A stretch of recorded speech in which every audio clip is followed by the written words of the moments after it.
I just discovered what Sabo intends to do in the final war, and it is mind-blowing, because as the face of the Revolutionary Army, he'll be able to change the entire world by doing something not even Luffy can achieve. So be sure to stick till the end of this video to see the master plan Sabo has for the final saga. With Sabo pretty much getting nuked at Leloucia, everyone is probably wondering, is Sabo still alive? And the answer to that question is the easiest thing ever. Yes, he is.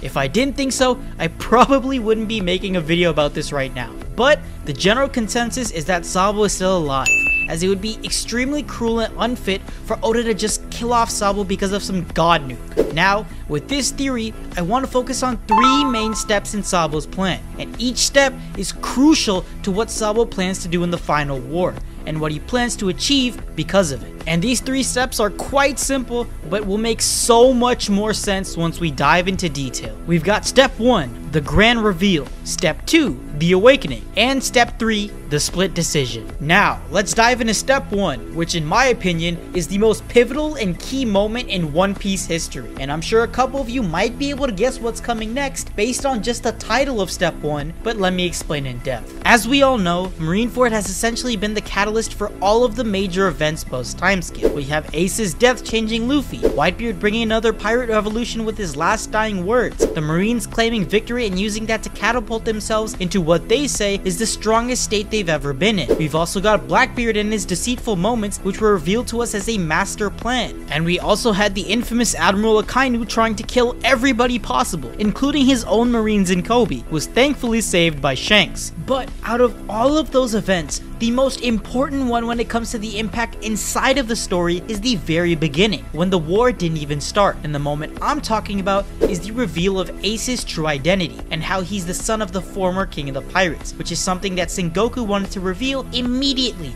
in order to make a defining statement with Ace's execution. The whole point of the execution was to get rid of, according to Sengoku, the blood of the most terrible fiend the world has ever known. Now, as one of the main people to inherit Ace's will, Sabo will definitely want to make a statement in the final war, and as we've already seen in previous chapters, Sabo's reputation is unmatched in the world right now. Even with Luffy becoming a Yonko, they're referring to the main character who has a 3 billion berry bounty as the Flame Emperor's brother, which is just insane to think about. Sabo's threat to the world government is immense, and it's not because of what he did in chapter 1054 with the siege on Marijois, but something that would be revealed 6 chapters later. Yes, that's right. I believe that Sabo will use his knowledge of the existence of Imu towards his favor in the final war. In fact, just like how the announcement of Ace's identity was done, Oda will mirror the exact same announcement, but to expose the king of the world. By doing this, Sabo achieves the one thing that no other individual in One Piece history could do, and that's to peel back all the layers of lies and deceit that the world government has grown over the years to protect the truth of the Hidden King's existence. By exposing Imu's identity to the world, he's able to establish that the current regime is not only extremely corrupt, but has been set up as a lie for the past 800 years. And this is very important because the whole world will start to not only take notice, but to take action, which is what the Revolutionary Army is aiming for, a complete revolution. Yeah, I know, sounds extremely crazy, considering that in most cases throughout anime history, the main character usually exposes the dark truth or reality of the world, but in this case, as the face of the revolution, Sabo will take the burden of revealing everything, and Luffy doesn't have to worry about it, because his goal isn't revolution, but true freedom. Similar,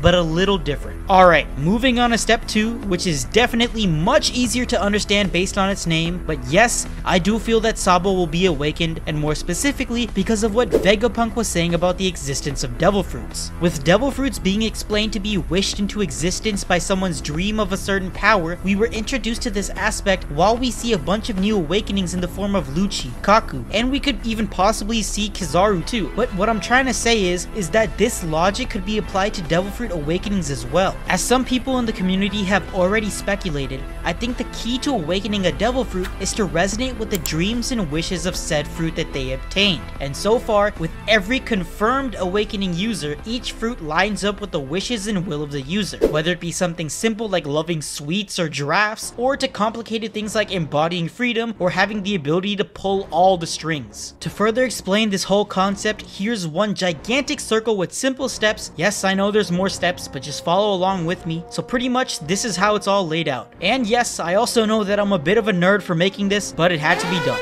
Alright, so we have the first step, which is how the devil fruit gets wished into existence, which we already went over a little bit, is basically how people wish that they had certain abilities or powers, and those wishes quite literally manifested into one devil fruit. We then have the second step, which is when someone eats the devil fruit. They gain the abilities and powers the devil fruit provides, whether it be Logia, Paramecia, or Zoan. But obviously, as we're discussing the awakening, let's dive into that aspect. Now, if the user was the first ever person to eat the devil fruit and awaken, it is because that they were able to align with the wishes and will of how the devil fruit was created. But if it isn't the first person ever to eat the devil fruit, then we move to step 3. Step 3 involves multiple users and inherently multiple wills. My main theory on awakening is pretty much this entire process. So if a devil fruit user were to die, whether awakened or not, their devil fruit respawns into the world up for anybody to take. However, the will of the previous user gets stored into the devil fruit itself, and thus creates a cycle of inherited wills throughout the devil fruit. So when the next user eats the devil fruit that has respawned into the world, in order to truly awaken, they must be able to align with the inherited will of the previous user. And then finally, we have step 4, where whether or not the user is awakened, they die, and the fruit comes back into the world holding the previous user's will, starting the cycle all over again. Now, since this is a video about Sabo, let's use the 𝚤𝚘𝚙𝚒𝚑𝚝 no Mi as our example to demonstrate this process. We have step 1, where the 𝚤𝚘𝚙𝚒𝚑 no Mi is just existing in the world, and then Ace tries to eat it with his crewmate, but he ends up getting the powers of the fruit. Then step 2 happens, where Ace dominates the Grand Line with his fruit, and makes his way onto Whitebeard's crew as his second commander. Then, we all know what happens in Marineford, as Ace has enormous character development where he understands the value of his life and his impact on others, thus creating his own will. Now, we move on to step 3, where we see Sabo and Dressrosa win Ace's devil fruit, and tries to learn the powers of the 𝚤𝚘𝚒𝚑𝚝 no Mi as he's fighting in Dressrosa. But what intrigues me the most about Sabo's time in Dressrosa, and what inspired the entire awakening part of this theory, is this specific moment. 俺はいいけど、エースが許さねえってよ。 Now, we all know that Oda has had many instances of tiny details or moments that could hugely impact the story, and I think that this is one of them. With Sabo getting the 𝚤𝚘𝚒𝚑𝚝 no Mi of all people, he's able to connect and understand the will of the user before him. And the key idea is that because of Sabo's strong brotherly bond with Ace, he knows Ace's true dreams, his ideals, and understands what Ace thinks more than almost anyone. And because of his strong connection with Ace, he can recognize Ace's voice and will through his fruit, which is why we have this moment of communication between Ace and Sabo through the 𝚤𝚑𝚑𝚝 no Mi. Now, with all of this being said, Sabo couldn't have been the more perfect person to be the successor for the 𝚤𝚑𝚑𝚝 no Mi. And although his reintroduction into the story was a bit controversial and people saw Sabo as Ace 2.0, the real reason Oda brought back Sabo with Ace's devil fruit was for this awakening, to continue Ace's inherited will. Now, moving on to step 3 of Sabo's big plan, we probably have one of the toughest internal obstacles for the Revolutionary Army, and that is how to approach the revolution. Shout out to my boy 𝚲𝚘𝚙𝚎𝚪 for coming up with this whole theory. Be sure to check out his video on the topic. But to sum up the entire idea, the Revolutionary Army will end up splitting into 2 sides. Those who want to wait for the most opportune moment and bid their time like Dragon, or to strike while the iron is hot, like Sabo. And in my eyes, based on what we've seen with the Reverie and in chapter 1060, Sabo will try to start the revolution at a very fast pace. So much so that because of his reputation as Flame Emperor, his one move will start a chain reaction, forcing revolutionaries all over the world to either join his cause immediately or never. So, to pretty much bring everything together, Sabo will expose the existence of the king of the world in Imu at the beginning of the war. He will then be able to awaken because of his aligned wishes and will with Ace, and with his fame that he built in Marijua, he'll influence revolutionaries all over the world to join his cause in revolt against the current corrupt regime. Sabo truly is the biggest dark horse in the giant chessboard of the One Piece world.